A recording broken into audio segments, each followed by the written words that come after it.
Hello guys, আসসালামু আলাইকুম। তো আমি এখন বাজে রাত্রি 11:55।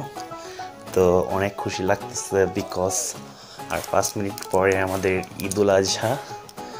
তো রাত 12টা বাজলেই কিন্তু আমাদের ঈদুল আজহা স্টার্ট হবে। তো তাই ভাবলাম আমার ব্লগটা আমি ঈদুল আজহা আরম্ভ হওয়ার বা শুরু হওয়ার আগে থেকেই শুরু করি।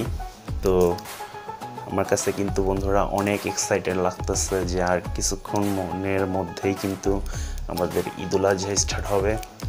তো আমি কিন্তু কালকে সারাদিন ব্লগ করব। তো দেখা যাক এবারের ব্লগটা কতটুকু তোমাদের স্যাটিসফাই করতে পারে। আমি ট্রাই করব অনেক ভালো করে ব্লগটি করার জন্য। তারপরেও হয়তো বা কিছু মিস্টেক হতে পারে, তবে সেটা যদি তোমরা আমাকে কমেন্টের মাধ্যমে ধরিয়ে দাও অনেক খুশি হবে। তো তোমাদের কাছে কেমন লাগছে? আমি কিন্তু সত্যি অনেক এক্সাইটেড যে আর কিছুক্ষণের মধ্যে আমার ঈদুল আজহা স্টার্ট হবে। তো তোমাদের বলে বোঝাতে পারবো না কতটা এক্সাইটেড লাগতেছে। তো দেখা যাক, তোমাদের সাথে শেয়ার করার জন্য আমি রাত থেকে ব্লগটি স্টার্ট করেছি। তো বেসিক্যালি গাইজ, আমি যে কথাটি বলতে চাই, মানে আমি কিন্তু কখনো এই ধরনের পার্মানেন্ট ব্লগ করি নাই। আমার এটাই হয়তো বা হবে আমার ফার্স্ট একটু লংগেস্ট ব্লগ, বিকজ আমি এর আগে 2টা ব্লগ করেছি, একটি আমার নানু বাড়িতে এবং একটি হচ্ছে সিঙ্গারের শোরুমে। তো 2টা ব্লগই আমার জন্য অনেক ইজি ছিল, বিকজ ওইখানে বেশি একটা সময় দিতে হয়েছিল না। বাট আমি কালকে সারাটা দিন তোমাদের হ্যাপি করার জন্য ব্লগটি করব। তো তারপরেও আগেই বলেছি, যদি কোনো মিস্টেক হয় প্লিজ আমার মিস্টেকগুলো কমেন্টে ধরিয়ে দিবে। তো দোয়া করবে আমি যেন আমার ফার্স্ট ব্লগটি তোমাদের সাথে খুব হ্যাপিলি কাটাতে পারি। অ্যান্ড কালকে ঈদুল আজহা, তো সবাইকে আমি ঈদুল আজহার শুভেচ্ছা জানাচ্ছি। যেহেতু এখনও শুরু হয়নি, আর 1 মিনিটের মতো আছে, 1 মিনিট পরেই হয়তো বা ঈদুল আজহাটি শুরু হবে। তো আমি তোমাদের জানিয়ে দিই ঈদুল আজহার শুভেচ্ছা আমার চ্যানেল নীলরং স্কোয়াডের পক্ষ থেকে। তো এখন আর বেশি কথা বাড়াবো না, আমাকে আবার একটু তাড়াতাড়ি ঘুমাতে হবে, কেননা কালকে সকালে উঠবো, ফজরের নামাজ পড়বো। তো নামাজ পড়ার পর থেকে আমি আমার ব্লগটি কন্টিনিউ করব। তো এই জন্য এখন আর বেশি কথা বাড়াবো না, আমি এখন শুয়ে পড়বো। তো দেখা হচ্ছে কাল সকালে। তো অলরেডি 12টা বেজে গেছে। তো ঈদুল আজহা কিন্তু অলরেডি স্টার্ট হয়ে গেছে বন্ধুরা। তো আমার কাছে আসলেই অনেক খুশি লাগতেছে যে আমি এই করোনার মাঝেও 2021-এর ঈদুল আজহা উদযাপন করতে পারছি। তো তোমাদেরও আল্লাহর কাছে শুকরিয়া আদায় করা উচিত যে এই মহামারীর মধ্যেও আমরা ঈদুল আজহা উদযাপন করতে পারছি। তো এখন আর আসলেই কথা বাড়াবো না, কথা হবে কালকে। তো আজকের মতো ঘুমিয়ে পড়বো। তো দেখা হচ্ছে কাল সকালে।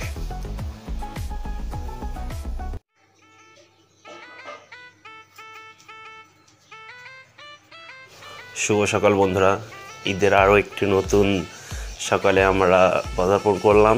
তো সবাইকে জানাই নীলরং স্কোয়াডের পক্ষ থেকে ঈদ মোবারক। তো আজকের ঈদ সবার কেমন কাটলো প্লিজ, আমি যখন এই ভিডিওটা আপলোড করব সবাই প্লিজ কমেন্টে জানাবেন। তো এখন আমি ফ্রেশ হই নাই, মাত্র ঘুম থেকে উঠছি। তো এখন আমি ফ্রেশ হব, দেন পাঞ্জাবি পরবো। দেন আমাদের আজকে 8:30টার দিকে নামাজের সময় ঠিক করা হয়েছে, নামাজ পড়তে যাব। তো এখন আর বেশি কথা বাড়াবো না, দেখা হচ্ছে ফ্রেশ হওয়ার পরে। আমার অলরেডি পাঞ্জাবি পরা শেষ। তো যেহেতু আমাদের নামাজের সময়টা 8:30টায়, সো আমি আর দেরি করবো না, আমি এখন নামাজে যাব। তো নামাজ থেকে এসে আমি আমার ব্লগটি কন্টিনিউ করব। তো বন্ধুরা, আমার অলরেডি নামাজ পড়া শেষ। তো আমি এখন বাসায় এসেছি। তো নামাজে যাওয়ার আগে আমি এখনও মিষ্টিমুখ করি নাই। তো আমি এখন যাব, দেখব আম্মু কি বানাইছে আমার জন্য। তো সেইগুলো আমি খাবো। দেন আমাদের হুজুর আসবে কোরবানি করার জন্য, সো কোরবানি করব। তো এখন আমি যাব ওই রুমে। তো দেখি কি আয়োজন তোমাদেরকেও দেখাচ্ছি। তো চলো যাই ওইখানে।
বেসিক্যালি বন্ধুরা, তোমরা হয়তো আমার কোরবানির গরুটি অলরেডি দেখতে পেয়েছো।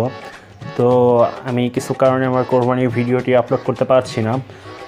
এখন আমার কোরবানির গরুটি অলরেডি কোরবানি দেওয়া শেষ, মাংস তাকে ছোলানো চলতেছে।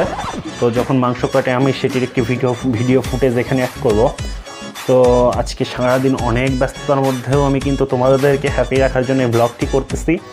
তো আসলেই আমি চাই যে আমার যারা শুভাকাঙ্ক্ষী আছে তারা আমার ব্লগটি দেখুক, আর যারা আমার চ্যানেলে নতুন থাকবে অবশ্যই আমার চ্যানেলটি সাবস্ক্রাইব করবা। তো তারপরে আমি বলবো যে আজকে আমি ব্যস্ততার মাঝেও কিন্তু ব্লগ করতেছি শুধুমাত্র তোমাদের আনন্দ দেওয়ার জন্য। তো আজকে সারাদিন ব্লগ করব সন্ধ্যা পর্যন্ত। তো এখন যেহেতু গরু জবাই শেষ, তো একটু পর মাংস কাটা হবে, দেন ফকির মিসকিন যারা আসবে তাদেরকে মাংস বিলানো হবে। আমি সম্পূর্ণ ফুটেজটি আমাদের ব্লগে আপলোড দেওয়ার চেষ্টা করব। তো দেখা যাক আমি কতটুকু তোমাদের স্যাটিসফাই করতে পারি। তো এখন আপাতত বিদায় নিচ্ছি, যেহেতু আমাকে গরুর এখানে যেতে হবে। তো আমি ওইখানে যাব, আবার আসবো আমি কিছু সিনেমেটিক শট নিয়ে। তো দেখা হচ্ছে পরবর্তী সময়ে।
তো বন্ধুরা, আমি এখন আছি আমার এই কোরবানি ভ্লগের প্রায় শেষ প্রান্তে।